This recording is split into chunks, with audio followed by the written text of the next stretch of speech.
سرکار آئے سرکار آئے سرکار آئے سرکار۔ ناظرین، آج سے کئی صدیوں پہلے عرب فسادات سے بھرپور تھا۔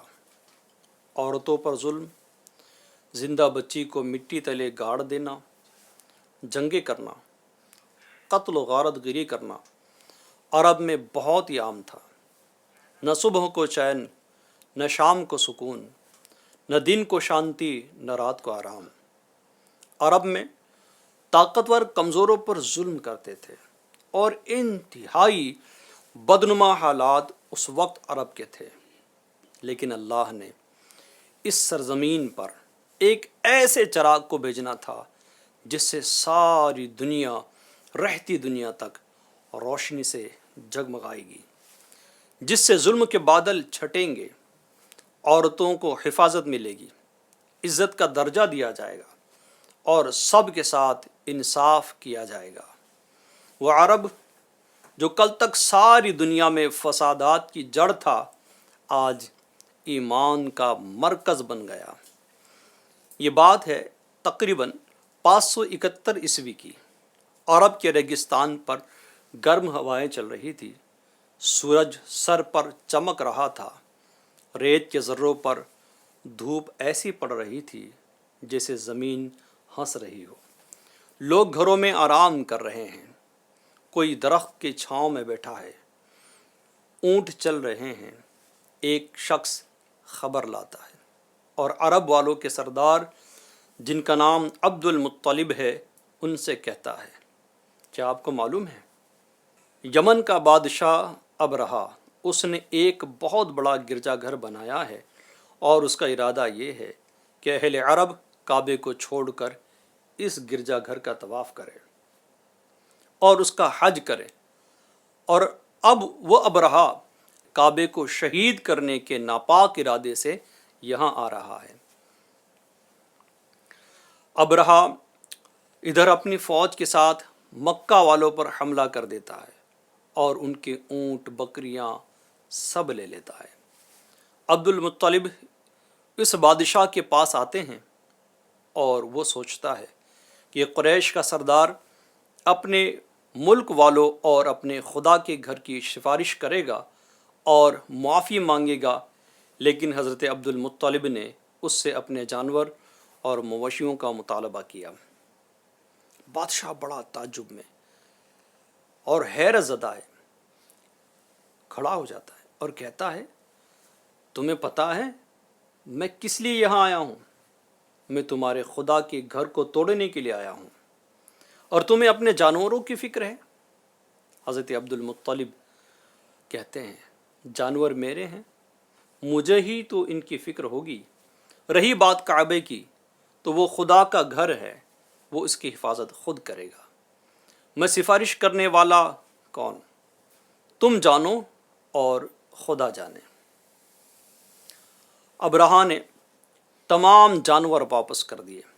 عبد المطلب نے اپنے جانور لینے کے بعد لوگوں سے کہا کہ سب اپنے جانور، مویشی، مال و سامان سب لے کر یہاں سے چلے جاؤں، پہاڑ کی غاروں میں چھپ جاؤں، چوٹیوں پر چڑھ جاؤں، خدا کا قہر دیکھو۔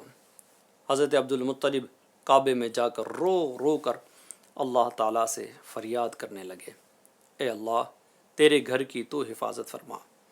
پھر آپ بھی پہاڑی پر چلے جاتے ہیں۔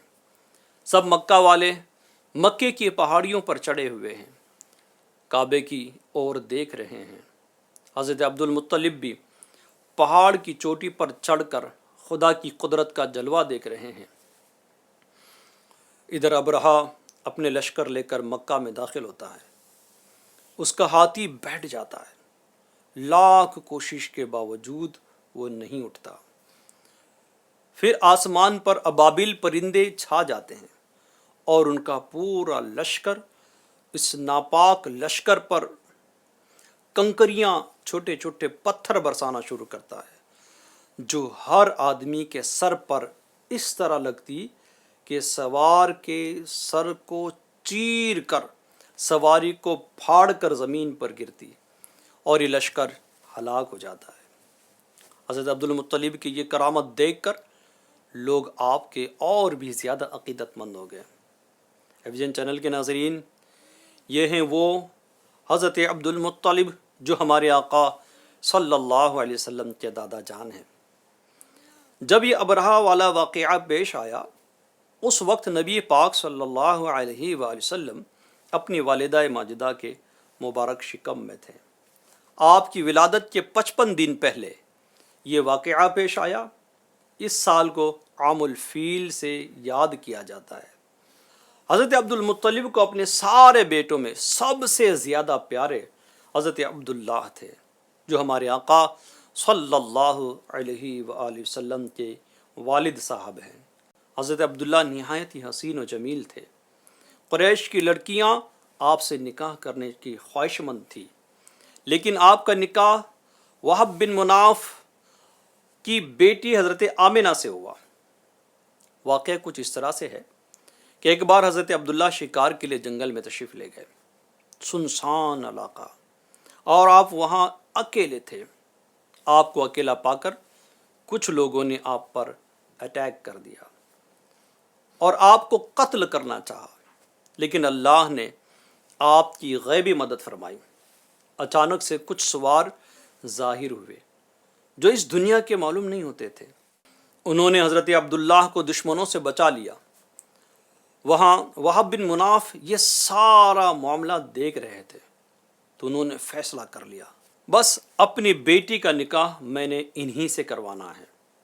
بعد میں دونوں خاندانوں کی رضامندی سے رشتہ طے ہوا، نکاح ہوا، اور نبی پاک صلی اللہ علیہ وآلہ وسلم کا پیارا نور حضرت آمنہ کے شکم اطہر میں تشریف لے آیا۔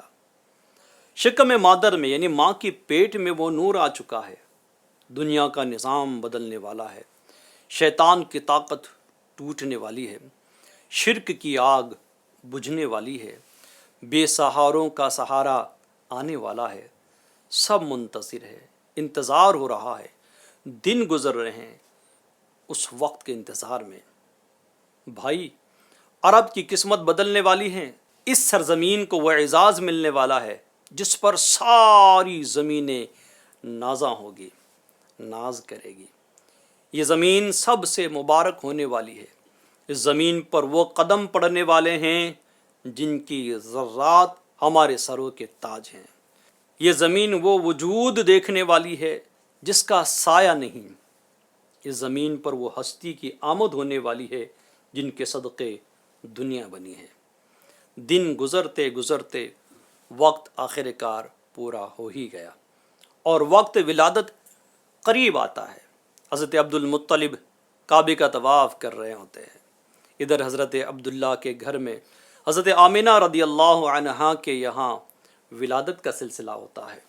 نور ہی نور ہے، فرشتوں کے چہروں پر مسکراہٹ، شیطانوں کے چہرے بجھے ہوئے، تمام انبیاء منتظر، جانوروں میں آپس میں بات چیت ہو رہی ہے، بلبلوں میں آمد کے نغمے، گلزاروں میں خوشی کے گیت، فرحت کے شہنائیاں، نور کی بارش، کرم کی بوچھار۔ یہ کیسا سما ہو رہا ہے کہ ساری خلقت، ساری کائنات عرب کی جانب جھکی جھکی ہے۔ عرب سے نور شام کے محلات تک روشن کر رہا ہے۔ اسی نور کے عالم میں نور والے مصطفیٰ اس دنیا میں تشریف لے آتے ہیں، اور آپ اس طرح دنیا میں تشریف لاتے ہیں ناظرین کہ آپ ناف بریدہ، ختنہ شدہ، سجدے کی حالت میں ہوتے ہیں۔ عرب والوں کا یہ رواج تھا کہ وہ ننھے بچے کو دودھ پلانے کے لیے کسی گاؤں میں دائیا کے پاس رکھتے تھے تاکہ بچہ گاؤں کے تازہ آب و ہوا میں رہیں اور صحیح و فصیح زبان سیکھ سکے، صحت اچھی رہے۔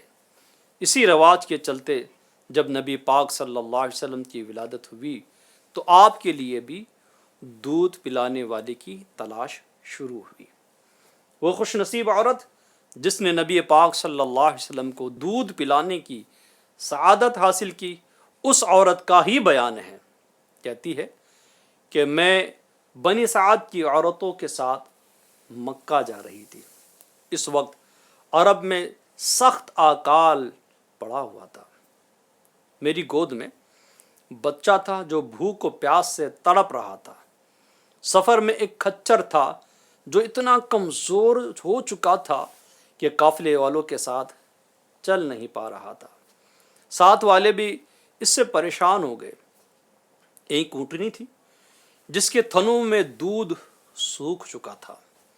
اس مشکل بھرے سفر کو طے کرتے ہوئے جب بازار گئیں تو میں نے دیکھا کہ عورتیں نبی پاک صلی اللہ علیہ وسلم کے بارے میں یہ سن کر کہ وہ یتیم ہے انہیں نہیں لے رہی، کیونکہ دودھ پلانے والیوں کو بچے کا باپ ڈھیر سارا انعام دیتا ہے اور انہیں خوب فائدہ ہوتا ہے، لیکن یتیم بچے کا باپ نہیں ہوتا تو وہاں ان عورتوں کو کوئی فائدہ نظر نہیں آتا، اس لیے وہ یتیم کو نہیں لیتی۔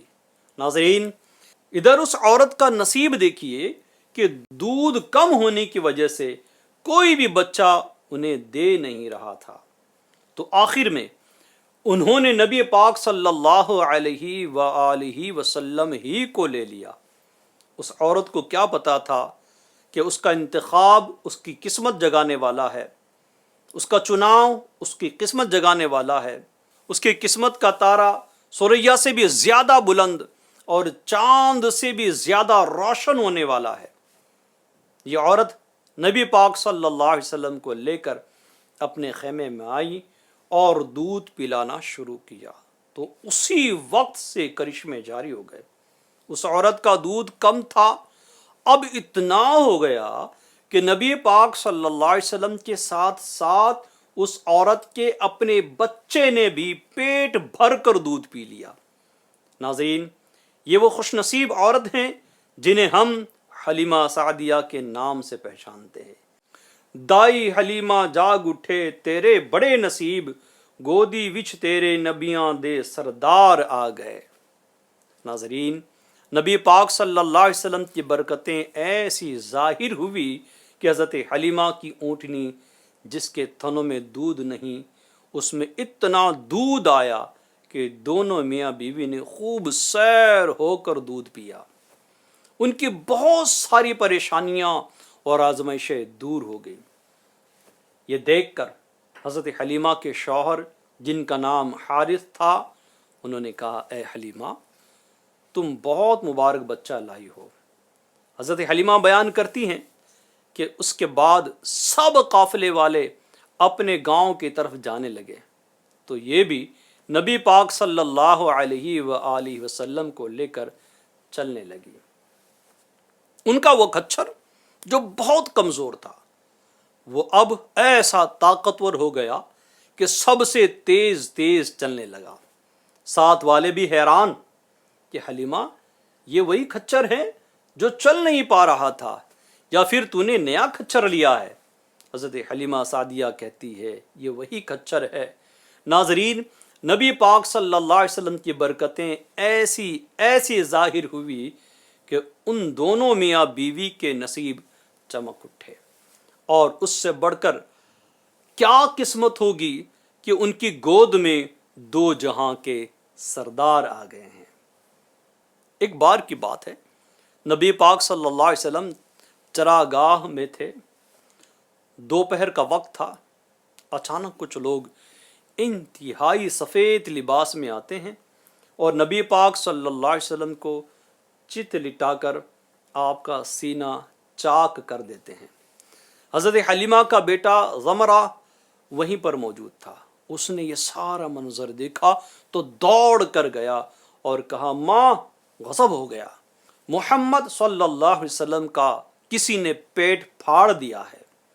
وہ لوگ سفید لباس میں ہیں، میں انہیں ایسے ہی چھوڑ کر آ گیا ہوں، مجھے ڈر لگ رہا ہے۔ یہ سن کر حضرت حلیمہ اور ان کے شوہر اپنا ہوش کھو بیٹھے، انہیں کچھ سمجھ نہیں آ رہا تھا۔ دونوں دوڑ کر چراگاہ کی طرف بھاگتے ہیں اور نبی پاک صلی اللہ علیہ وسلم کو دیکھتے ہیں تو آپ صلی اللہ علیہ وآلہ وسلم ایک جگہ بیٹھے ہوئے تھے اور آپ صلی اللہ علیہ وسلم کا چہرہ خوف کی وجہ سے زرد تھا اور اداس بھی۔ یہ دیکھ کر حضرت حلیمہ کے شوہر بھاگ کر آئے اور نبی پاک صلی اللہ علیہ وسلم کو سینے سے لگایا اور پوچھا بیٹا کیا ہوا، کیوں گھبرائے ہوئے ہوں؟ نبی پاک صلی اللہ علیہ وسلم نے کہا کچھ لوگ آئے اور انہوں نے مجھے لٹانے کے بعد میرا سینہ چاک کیا اور اس میں سے کوئی چیز نکال لی، پھر کوئی چیز ڈال دی، لیکن ان سب سے مجھے کوئی درد اور تکلیف نہیں ہو رہی۔ یہ سن کر حضرت حلیمہ کے شوہر نے کہا حلیمہ اس بچے پر آسیب کا معاملہ لگتا ہے، تم اسے جلد ان کے گھر والوں کے پاس لے جاؤ اور انہیں دے آؤ۔ ناظرین اب آگے کیا ہوتا ہے؟ حضرت حلیمہ نبی پاک صلی اللہ علیہ وآلہ وسلم کو حضرت آمینہ کے پاس واپس لے آتی ہیں۔ پھر اس کے بعد کیا واقعات پیش آتے ہیں انشاءاللہ الکریم یہ سب ہم اگلے ایپیسوڈز میں بیان کریں گے۔ امید کرتا ہوں کہ اس پروگرام کا یہ پہلا ایپیسوڈ آپ کو بہت پسند آیا ہوا ہوگا۔ مزید نبی پاک صلی اللہ علیہ وآلہ وسلم کی سیرت کو آسان زبان میں جاننے کے لیے ہمارے ساتھ بنے رہیے۔ بہت بہت شکریہ۔ آئے سرکار، آئے سرکار، آئے سرکار۔